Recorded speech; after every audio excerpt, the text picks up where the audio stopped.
117. Uma dádiva final.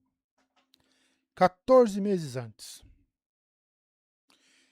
Eshonai atingiu o fundo do abismo com um estrondo furioso sobre a água. Acima, a batalha por Narak continuava e o restante dos ouvintes invocava a tempestade eterna. Ela deveria liderá-los. Era a principal entre eles.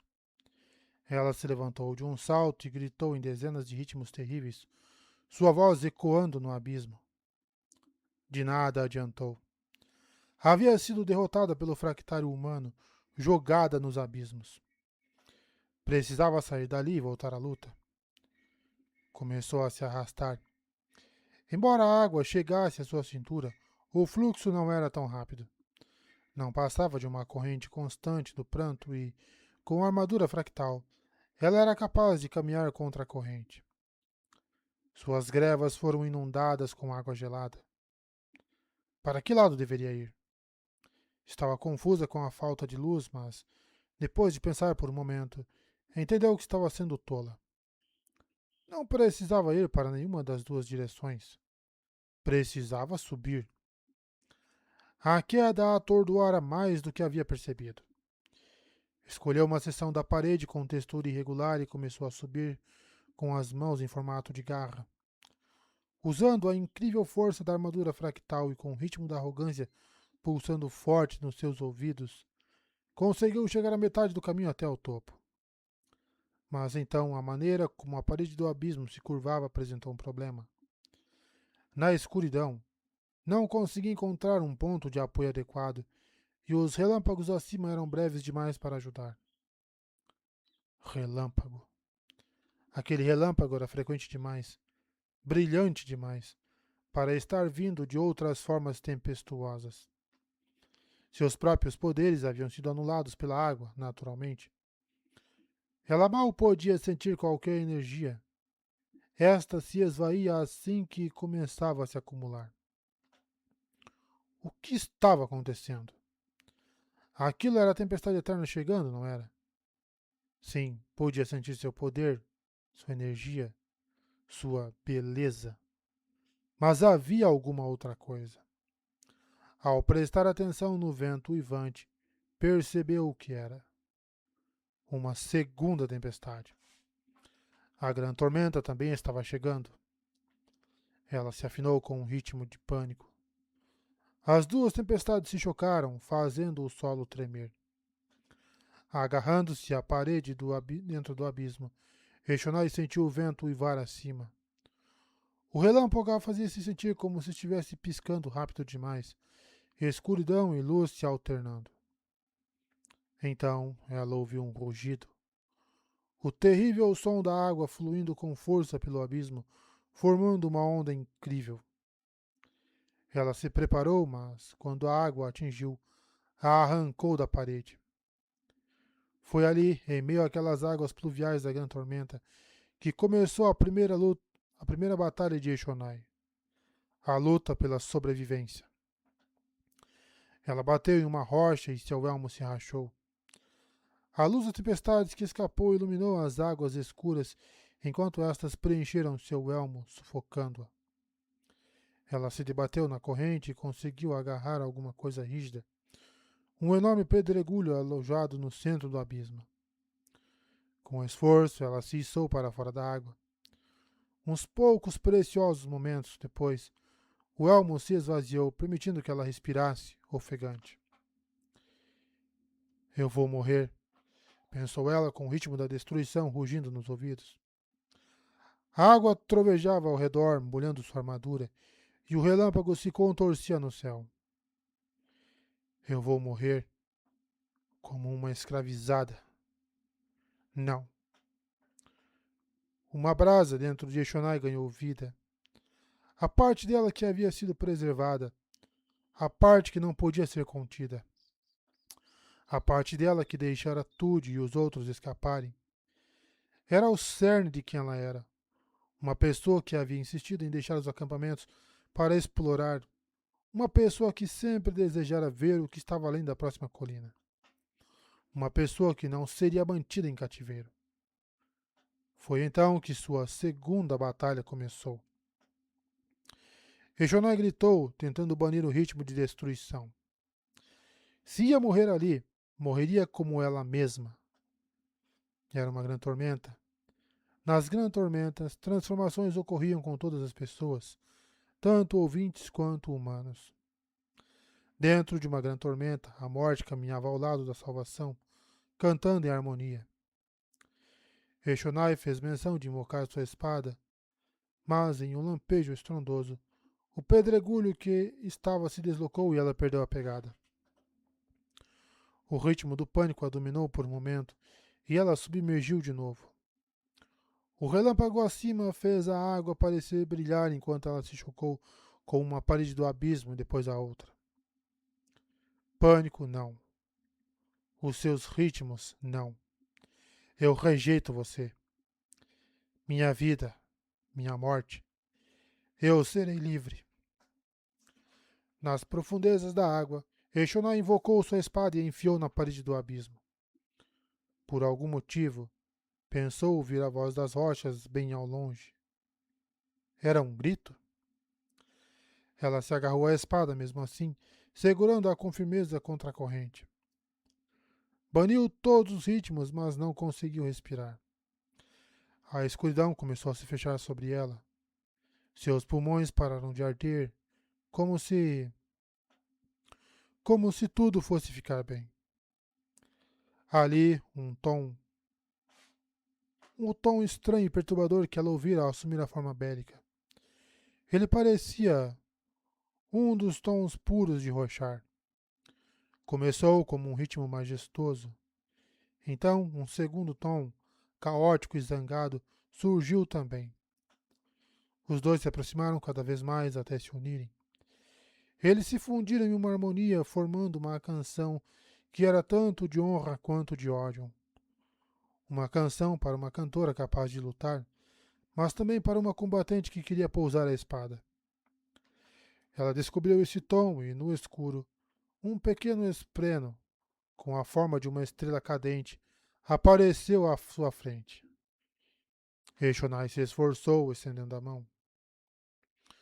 Sua cabeça emergiu e então seu elmo abençoadamente se esvaziou.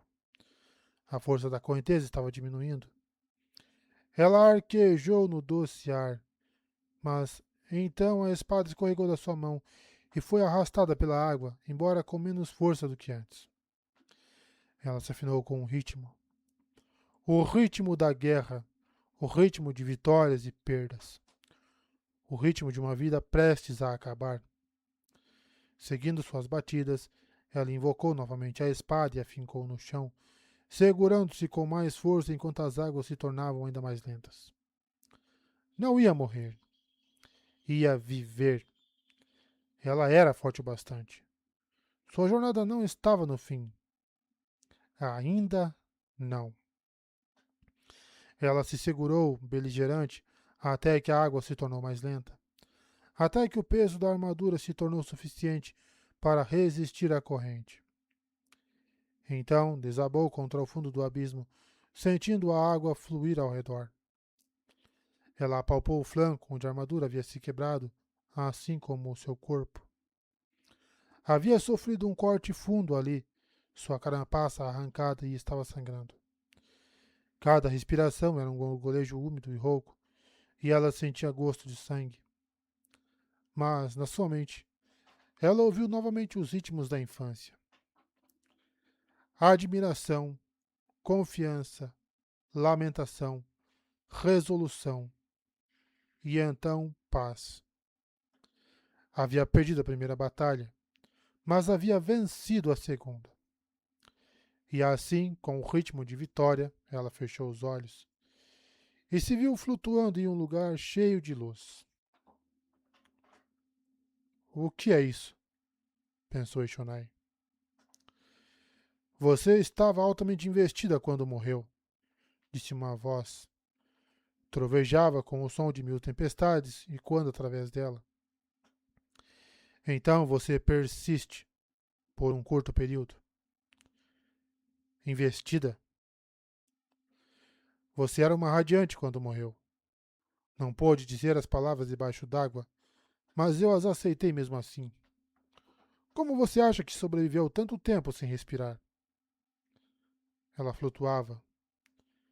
Então, isso é a minha alma? Alguns a chamariam assim, disse o Cavaleiro das Tempestades. Alguns diriam que é um esplêndido formado pelo poder que você deixou, marcado com suas memórias. De qualquer maneira, isso é o fim. Você vai adentrar a eternidade em breve, e nem mesmo eu posso ver o que há além. Quanto tempo? Perguntou Eshonai. Minutos, não horas. Ela não tinha olhos para fechar, mas relaxou na luz. Flutuava. Podia ouvir os ritmos, todos ao mesmo tempo, acompanhados por canções. O que significa, então? Indagou enquanto esperava. A vida. Significado é coisa dos mortais, disse o cavaleiro, não das tempestades. Isso é triste. É mesmo? Eu acho encorajador. Os mortais buscam um significado, então é apropriado que o inventem. Você deve decidir o que a vida significa, Eshonai. Dar a ela o seu próprio significado. Se sou eu que decido, então eu falhei. Entreguei meu povo ao inimigo. Morri sozinha, derrotada. Traí o dom dos meus ancestrais. Sou uma vergonha para todos os ouvintes anteriores. Eu penso o oposto, respondeu o cavaleiro. No final, você fez a mesma escolha que seus ancestrais. Desistiu do poder pela liberdade. Conheceu, conheceu aqueles antigos ouvintes como poucos conheceram, ou conhecerão algum dia. Isso deu a ela paz enquanto sentia sua essência se estender, como se estivesse se movendo rumo a algo distante. Obrigada, disse ela ao cavaleiro. Eu não fiz nada. Assisti à sua queda e não a detive. A chuva não pode deter o derramamento de sangue, disse ela, apagando-se aos poucos. Mas lava o mundo depois. Obrigada. Eu poderia ter feito mais. Talvez eu devesse ter feito mais. Não. É o bastante. Não, disse ele. Posso conceder a você uma dádiva final. Eshonai parou de se estender e percebeu que estava sendo atraída por algo poderoso. Ela não tinha os olhos, mas subitamente teve uma consciência. A tempestade. Havia se tornado a tempestade. Sentiu cada trovoada como as batidas do próprio coração. Veja, disse o cavaleiro. Você queria saber o que havia além da próxima colina. Veja todas elas. Ela voou com ele, envolvendo a terra, pairando acima de tudo. Sua chuva banhava cada colina, e o cavaleiro deixou-a ver o mundo com os olhos de um deus. Por onde quer que o vento soprasse, lá estava ela. Tudo que a chuva tocava, ela sentia. Tudo que o relâmpago revelava, ela sabia. Eshonai voou durante o que pareceu uma eternidade, sustentada pela essência do cavaleiro. Viu humanos em sua infinita variedade. Viu os parchemanos escravizados, mas viu a esperança da sua liberdade. Viu criaturas, plantas, abismos, montanhas, neve. Passou por tudo isso, todas as coisas. O mundo inteiro, ela ouviu. Cada pedacinho era uma parte dos ritmos. O mundo era os ritmos. E Eshonai, durante aquela cavalgada transcendente, compreendeu como tudo se encaixava. Era maravilhoso. Quando o cavaleiro concluiu sua passagem, exausto e mancando ao passar para o oceano além de Shinovar, ela sentiu que ele a deixava partir. Eshonai estava desvanecendo, mas dessa vez sentiu sua alma vibrar. Compreendeu os ritmos como ninguém poderia compreender sem ter visto o mundo como ela vira. Adeus, Ishonai, disse o Cavaleiro das Tempestades. Adeus, Radiante. Exultando com canções, Ishonai se permitiu adentrar as eternidades, empolgada para descobrir o que havia do outro lado.